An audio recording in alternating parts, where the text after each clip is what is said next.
What's up guys, we're back and it's time to see how the latest Pixel 6 Pro stacks up against the iPhone 13 Pro Max in this early comparison. These are the only two brands in the smartphone world where they have their own chip running on their own software. Looking at the value/pricing, Google completely dominates the whole iPhone 13 series. The base Pixel 6 is competing against the iPhone 13 and it's about $200 cheaper, and same thing with the Pixel 6 Pro, which is competing against the iPhone 13 Pro Max, and that too is $200 cheaper. The new Pixel 6 series may just be the best value flagships right now that you can buy. For the base Pixel 6 against the iPhone 13, I don't think it's even a comparison in my book. While being $200 cheaper, it offers a higher refresh rate, a super res zoom, same main camera as the Pro model, and a huge battery. But for the Pixel 6 Pro model competing against the iPhone 13 Pro Max, there are some things to be considered. Let's begin with the design. As I said in my comparison with the S21 Ultra,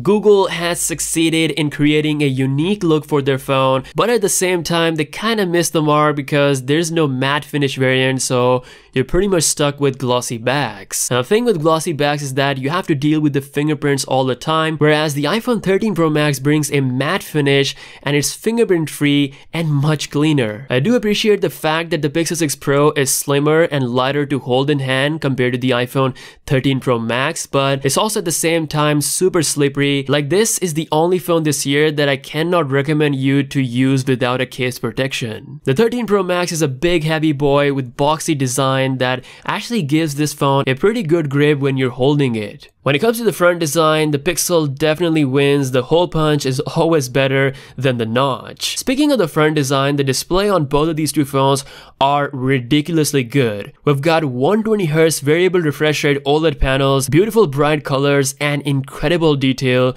You can't go wrong with either one of these phones. The Pixel 6 Pro relies on a 3D under-display fingerprint scanner which allows a cleaner design, whereas Apple is sticking to the Face ID, which is why we have the notch. I'm actually fine with both of these two authentication methods, so you're getting top-notch security on both phones. Well, by the way, both phones have IP68 water and dust resistant rating. Now, just like Apple, Google will not be giving you a free charger out of the box, but the Pixel 6 Pro is actually offering a faster wired charging than the iPhone 13 Pro. It's coming at 30 watts compared to the 20 watt that you get on the 13 Pro series. It also beats the iPhone when it comes to wireless charging speeds, which is coming at 23 watt versus Apple's 15 watt. It's kind of weird because normally we don't see Pixel devices beating other big brands when it comes to fast charging or battery sizes or screen brightness, but things are different this time around. But what about the performance? The custom Google Tensor chip takes on the Apple A15, and let's just say the A15 is definitely the strongest chip by a mile. Apple is just untouchable in terms of power and number, but in real life usage wise, the Tensor feels just as optimized. Like, for the first time I can say that a Pixel phone is eye to eye with a flagship iPhone in terms of smoothness of the UI. Everything feels super polished. Because both of these two phones have their custom hardware, the battery performance on both phones is actually incredible. I haven't tested the Pixel 6 Pro in super detail yet. We'll be doing a battery drain test later. I feel like this is the only flagship phone that has the chance to level with Apple when it comes to the battery performance. The iPhone 13 Pro Max will give you the best battery life on any 120Hz display smartphone out right now, even more than my Galaxy S21 Ultra. It is crazy. So we'll be testing these phones out battery wise soon, but based on the current users, the Pixel is doing really good. Now, software wise, we've got Android 12 versus iOS 15. So Android versus iOS, there's a huge debate. They both go back and forth. They've gotten very similar over time, but some base level differences are still there. Like with Android, you still get loads of customization and of course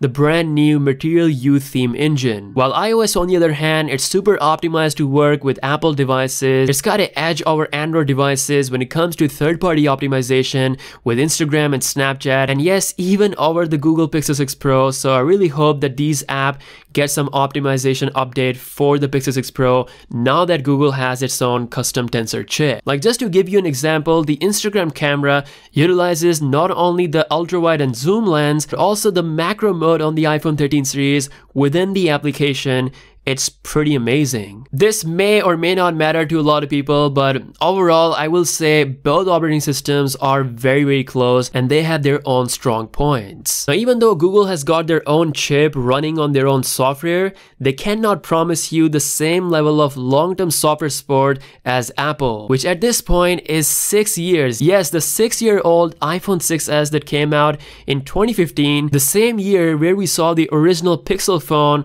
the 6s still runs the latest iOS 15. With the current hardware that we have on the iPhone 13 series, they might even go beyond 6 years when it comes to the major software upgrades, whereas Google is only promising 3 years of major updates and then 2 years of security updates. I will say 3 years is pretty decent for most people to upgrade, but again, it's not something that's gonna match Apple level of long-term support. Now let's talk about the camera. We've got 3 cameras on both phones. That 50 megapixel lens brings the pixel color science along with incredible detail. Disclaimer, this is not a camera test video, but you shouldn't really be concerned about the main camera performance because they're gonna be really good either way. But where the Pixel definitely takes the edge is the zoom. Yes, the Pixel has a 4x optical zoom, whereas the iPhone has got 3x optical zoom. You may be thinking that's not much of a difference, but you'll actually be surprised to see Google's super zoom performance that goes up to 20 times. Like I said, this is not a camera test, but the zoom on Pixel will surprise a lot of people. Both phones are offering 12 megapixel when it comes to their ultra-wide angle sensors. As for the video, the Pixel 6 Pro definitely closes the gap, but I still say the iPhone has its place strongly as the #1 video smartphone. Plus, the iPhone 13 Pro Max and the other iPhone 13 lineup phones can do 4K 60 FPS on all lenses, including the front camera, which is something Pixel cannot do. Its 4K 60 FPS is only limited to the main lens. Plus, Apple is giving you something that no other brand is giving, which is the ProRes RAW video performance, which is an even next level pro grade video feature. So video wise, iPhone is still in its own league, but compared to the previous Pixel phones, Google has closed the gap massively. All in all, I have to say that Google has done an incredible effort making this comeback with the Pixel 6 Pro in the flagship game. They don't have to beat the best iPhone or the best Samsung out there. All they have to do is to make their phone just as good as those phones, and I think they have been very successful in doing that, while at the same time being $200 cheaper,